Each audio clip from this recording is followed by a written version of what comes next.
जम्मू कश्मीर के lieutenant governor Manoj Sinha ने Kashmir university के इश्तराक से मुनाकिद प्रोग्राम में national assessment and accreditation council की जम्मू कश्मीर और लद्दाख क्यूटी से मुतालिक तज्जियाती रिपोर्ट का इजरा किया है। वाज़ेह हो कि कॉलेज और यूनिवर्सिटीज़ में मुख्तलिफ मौज़ूआत में दर्स व तदरीस और तहकीक के शोबे के नताइज बुनियाद पर उनकी ग्रेडिंग करती है। और साथ ही प्रोग्राम से खिताब करते हुए एलजी ने नेक के खदमात का एतराफ़ करते हुए कहा कि वो ज़ाती तौर पर यह महसूस करते हैं कि ग्रेडिंग सिस्टम से वाइस चांसलर, प्रोफेसर्स और तलबा को काफ़ी मदद मिलती है।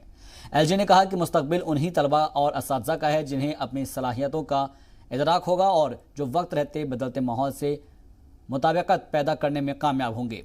उन्होंने तलबा और माहिरीन तालीम पर जोर दिया कि निसाब में ज़रूरत के तहत तब्दीली कर समाजी व माशी सतह पर बड़ी तब्दीली लाई जा सकती है।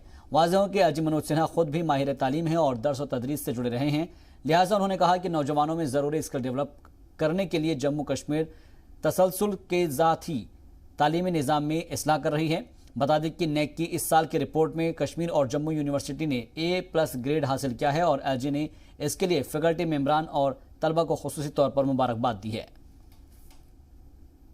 इंटरडिसिप्लिनरी कोर्सेज के बारे में भी नए की एक टिप्पणी है कि ज्यादातर यूनिवर्सिटी में इसकी कमी है।